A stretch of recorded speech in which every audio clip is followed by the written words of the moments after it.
Hello student, इस video के अंदर हम इलेक्ट्रिसिटी चैप्टर को डिस्कस करेंगे। लास्ट वीडियो आपने नहीं देखा है तो ज़रूर देख ले। वहाँ पर हमने ओम्स लॉ, रेजिस्टेंस उसके बारे में डिस्कस किया था, राइट। तो रेजिस्टेंस हमने ऑलरेडी देख लिया है कि रेजिस्टेंस क्या है।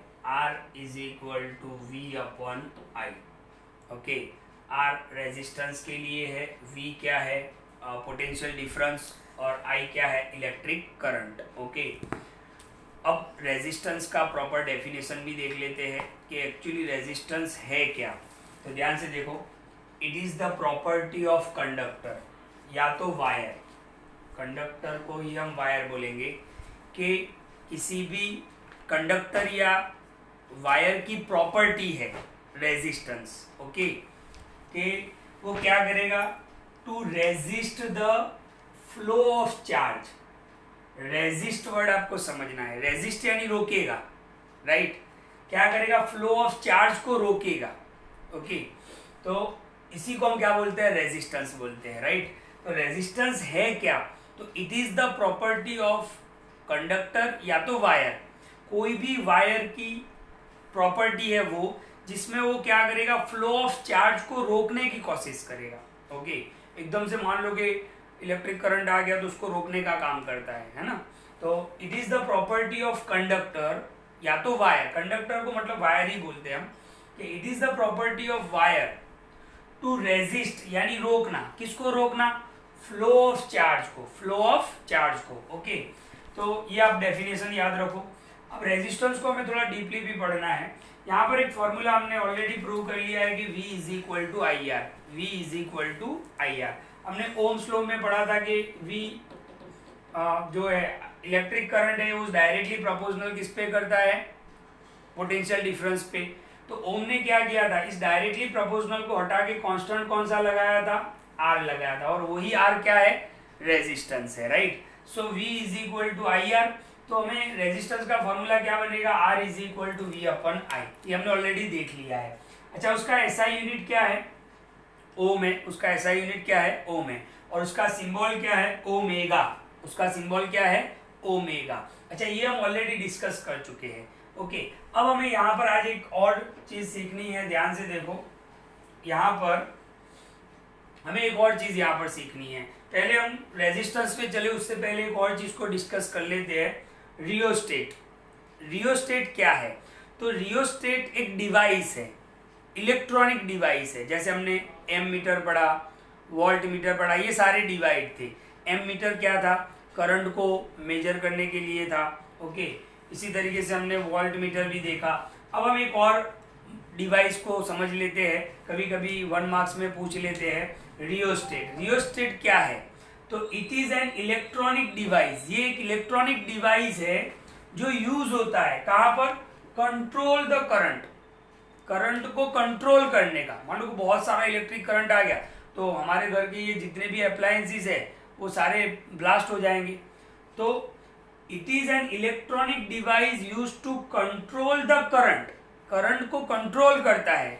किससे, by varying the resistance, resistance को चेंज करके, रेजिस्टेंस को चेंज करके कंट्रोल करता है किसको, करंट को। और ये कौन सा डिवाइस करता है, रियोस्टेट। ओके, तो रियोस्टेट क्या है, it is an electronic device. मैं आपको इसका फिगर डायग्राम भी सेंड करूंगा। ओके, कि it is an electronic device. इसका डायग्राम एग्जाम में ड्रॉ नहीं करना होता है, कभी कभी सिर्फ पूछ लेते हैं। तो it is an electronic device, ये एक इलेक्ट्रॉनिक डिवाइस है जो यूज होता है, किसमें यूज होता है, करंट को कंट्रोल करने के लिए। और वो करंट को कंट्रोल किस तरीके से करता है, रेजिस्टेंस को चेंज करके। Okay, by varying the resistance. तो ये आप रियोस्टेट याद रखोगे। अब आ जाते हैं वापिस हम रेजिस्टेंस पर। रेजिस्टेंस बहुत ही इंपॉर्टेंट टॉपिक है, ध्यान से देखो। तो रेजिस्टेंस तो हमने देख लिया कि it is the property of conductor to resist the flow of charge. Flow of charge को वो रोकने का काम करेगा, उसी को हम क्या बोलते हैं, रेजिस्टेंस बोलते हैं। और रेजिस्टेंस क्या है, property of wire, property of conductor. Okay, अब आप ध्यान से देखना, ये रेजिस्टेंस जो है वो किन किन चीजों पे डिपेंड करता है। ओके, यहाँ पे क्वेश्चन है कि रेजिस्टेंस ऑफ कंडक्टर, कंडक्टर का जो रेजिस्टेंस है डिपेंड ऑन दिस फैक्टर, किस पर डिपेंड करता है। तो ध्यान से देखो, मान लो कि ये जो है एक कंडक्टर है, ओके, ये कंडक्टर है, वायर है एक, ये उसकी क्या है, लेंथ है, ये उसकी क्या है, लेंथ है। तो सबसे पहला पॉइंट ले लेते हैं हम कि रेजिस्टेंस जो होता है कंडक्टर का, ये वायर है, कंडक्टर है, उसका जो रेजिस्टेंस है किस पर डिपेंड करेगा, तो 3 चीजों पर डिपेंड करेगा। नंबर 1, ओके, एक तो डिपेंड करेगा किस पे, लेंथ पे, कि भाई वायर की लेंथ कितनी है, वायर की लेंथ कितनी है। तो रेजिस्टेंस, ध्यान से देखना, पहला पॉइंट मैं आपको समझा रहा हूं, resistance is directly proportional to the length of conductor. L क्या है, लेंथ ऑफ कंडक्टर। तो पहला पॉइंट क्या है कि रेजिस्टेंस जो है वो डायरेक्टली प्रोपोर्शनल होता है लेंथ ऑफ कंडक्टर, यानी वायर की लेंथ कितनी है उस पर भी रेजिस्टेंस डिपेंड करेगा। नंबर 2, ध्यान से देखना। अच्छा, ये आप देख रहे हो, इसको हम क्या बोलेंगे, क्रॉस सेक्शन। क्या बोलेंगे, क्रॉस सेक्शन। इसको हम क्या बोलेंगे, क्रॉस सेक्शन। ये जो होता है एरिया ऑफ क्रॉस सेक्शन। बहुत सारे स्टूडेंट ये वर्ड पे कंफ्यूज होते हैं, सर क्रॉस सेक्शन क्या होता है। तो किसी भी वायर को आप ऐसे, उसका वायर, जैसे ये वायर है मेरे हाथ में, तो ये पार्ट आप देख रहे हो, उसका वो क्या है, एरिया ऑफ क्रॉस सेक्शन। तो पहला पॉइंट हमने क्या क्लियर किया कि resistance is directly proportional, resistance is directly proportional to the length of conductor, resistance is directly proportional to the length of conductor. Number 2, ये एरिया ऑफ क्रॉस सेक्शन है, उसको हम किससे डिनोट करेंगे, ए से। तो ध्यान से देखना, लेंथ ऑफ कंडक्टर में क्या है, directly proportional. Area of cross section के लिए क्या आएगा, तो ध्यान से देख लो, resistance is inversely proportional. Inversely देखो, 1/a हमने लिखा है, इसका मतलब क्या होता है, इनवर्सली। तो रेजिस्टेंस जो है वो इनवर्सली प्रोपोर्शनल होता है to the area of cross section. आप देख सकते हो, एरिया ऑफ क्रॉस सेक्शन, और क्या लिखा हुआ है यहाँ पर, इनवर्सली।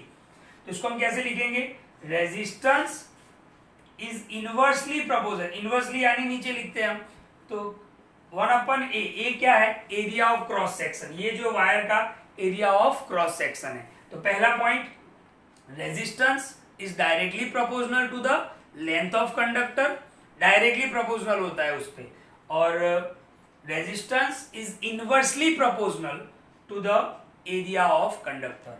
और तीसरा होता है नेचर ऑफ कंडक्टर, कि भाई ये जो कंडक्टर है वो किससे बना है, किससे बना है, तो वो देखना है। मान लो कि ये अगर सिल्वर से बना है, ओके, ये अगर सिल्वर से बना है तो इसके अंदर रेजिस्टेंस जो होगा वो कम होगा, ओके।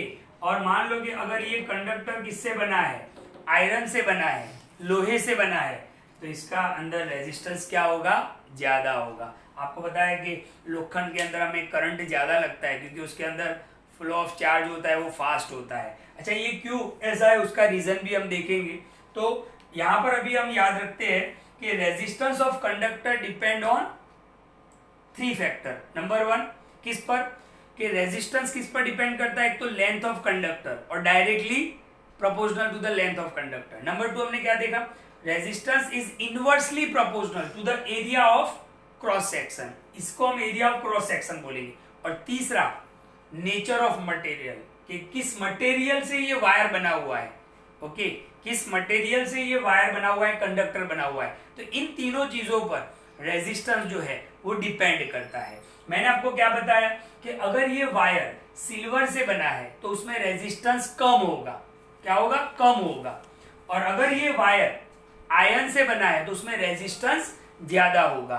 अच्छा, ये क्यों होगा, तो उसको हम नेक्स्ट वीडियो के अंदर समझेंगे। तो इस वीडियो को आप ध्यान से देखें और क्लियर करें। Okay, thank you.